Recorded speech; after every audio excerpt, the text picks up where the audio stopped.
So generally ఇట్లాంటి adventurous projects చేసేటప్పుడు మనకి బ్యాక్ బోన్ ఎవరో ఉంటారు.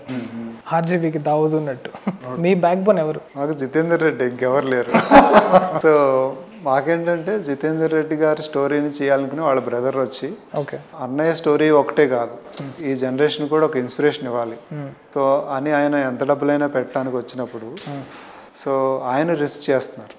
మనకేంటంటే ఒక సినిమాటిక్ ఎక్స్పీరియన్స్ కూడా ఇద్దాం దీంతో పాటు.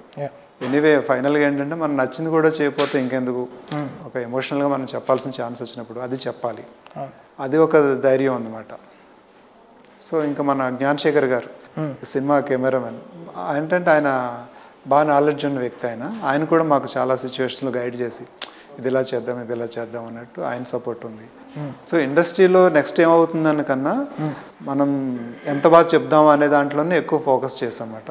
ఎందుకంటే ఆయన నమ్మి చేస్తున్నాము, చూద్దాం ఎలా వెళ్తుందో, కానీ చేసి తీరాలనే దాంట్లోనే ఉన్నాము. ఇప్పుడు మనం రెగ్యులర్గా రాసుకుని చేసే స్టోరీలో అయితే ఖచ్చితంగా మీ పైనుంచి ఉన్న ప్రెషర్స్ దాన్ని ఎన్నో రకాలుగా మార్చేస్తారు. ఇట్లాంటి స్టోరీలో మార్చడానికి అవకాశం లేదు. సో స్క్రిప్టింగ్ కాడి నుంచి దీంట్లో మీరు పడిన కష్టం ఏంటి? అంటే me in terms of research and collecting the data, was it joyful journey for you? చాలా డేటా చెప్పాలండి, ఎందుకంటే జితేందర్ రెడ్డి గారు ఒక్కరి గురించే చేసిన స్టోరీ కూడా కాదు. అందులో ఆర్ఎస్ఎస్ ఉంది, ఏబీవీపీ ఉంది, ఆపోజిట్ గ్రూప్ ఉంది, నక్సలిజం ఉంది. దీని కాకుండా ఈయనతో పాటు ఇంకొంతమంది ఆ కాలంలో చనిపోయిన వాళ్ళ స్టోరీస్ ఉన్నాయి. రామన్న, గోపన్న, సామ జగన్, మధుసూదన్ గౌడ్, ఇంతమందిని ఒక స్టోరీలో ఇరికించాలి. సేమ్ టైం జర్నీ ఎక్కడ బ్రేక్ అవ్వకూడదు, హీరోతో కనెక్షన్ మిస్ అవ్వకూడదు, ఇన్ని చెప్పాలి కదా. ఇన్ని చెప్తున్నా కూడా అది ఒక ఆర్డర్లో ఉండాలి, ఒక ఎక్స్కలేషన్ మోడ్లో ఉండాలి, టువర్డ్స్ ఫస్ట్ లాస్ట్. దాని పేస్ మెయింటైన్ చేస్తూ ఉండాలి. దాన్ని ఎలా చేయటం అనేది పెద్ద టాస్క్ అన్నమాట. సో దాన్ని చేయాల్సినంత ఎక్సర్సైజ్ చేసాము, స్క్రిప్టింగ్ స్క్రీన్ ప్లే అంతా కూడా అది పెద్ద టాస్క్ యాక్చువల్లీ. ఏ సినిమా చూసినా కూడా దేవుడి పూజ లేకుండా షూటింగ్ స్టార్ట్ చేయరు, దేవుడు బొమ్మ పడకుండా సర్టిఫికేట్ కూడా రాదు. ఇలా ఉన్న మన ఇండస్ట్రీ, సినిమాలాగే చూడండి అని చెప్పే ఇండస్ట్రీ పెద్దలు సినిమాకి ఎందుకు రాలేదంటారు? సినిమా ఇండస్ట్రీలో అండి, బయట ఇండస్ట్రీ పెద్దలు సినిమా సపోర్ట్కి అంటారా లేకపోతే సినిమాకి చూడటానికి అంటారా? సపోర్ట్గా మీకు రిలీజ్ నుంచి కానీ థియేటర్స్, అంటే they should be a wave of support. Generally మనం పెద్ద సినిమాలన్నీ తీసుకుంటే ఇక్కడ నాకేమనిపిస్తుంది అంటే they are not in support, అంటే మీకు కొంచెం పక్కన పెట్టినట్టు అనిపిస్తుంది జితేందర్ రెడ్డిని. అంటే మెనీ రీజన్స్ అండి. అట్లీస్ట్ నాకేమనిపించింది అంటే, అసలు ఇండస్ట్రీ సపోర్ట్ ఎప్పుడు వస్తుంది అంటే సక్సెస్ ఉంటేనే వస్తుంది. అంటే ఒక మ్యాసివ్ సక్సెస్ ఉండి అండ్ ట్రెండ్లో ఉంటేనే వస్తారు వాళ్ళు.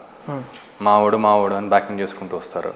అది జనరల్ ఇండస్ట్రీలో ఒక ట్రెడిషన్ అనమాట, అదొకటి.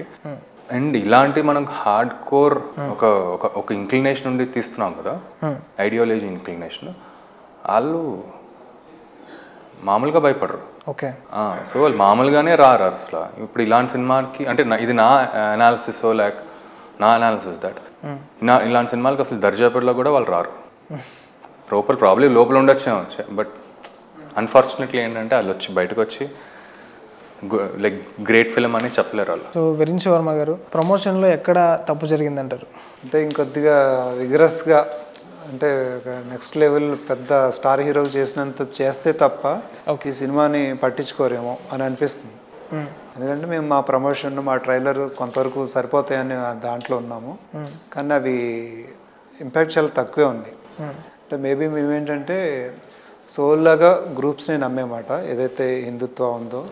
అంటే బయట జనాలు కూడా ఇంకెక్కువ రీచ్ అవ్వడానికి ఇంకా చాలా చేసి, అంటే మనకి ఆల్రెడీ ఒక పెద్ద స్టార్ హీరో ఉంటే కనుక ఓకే, ఎక్కువ రేంజ్లో చేసి ఉండాల్సిన, అంటే ఈ రైట్ సైడ్ గ్రూప్స్ కూడా వచ్చినాయి, కాకపోతే ఇంకా మేము ఎక్స్పెక్ట్ చేసినంత రేంజ్లో అయితే రాలేదు.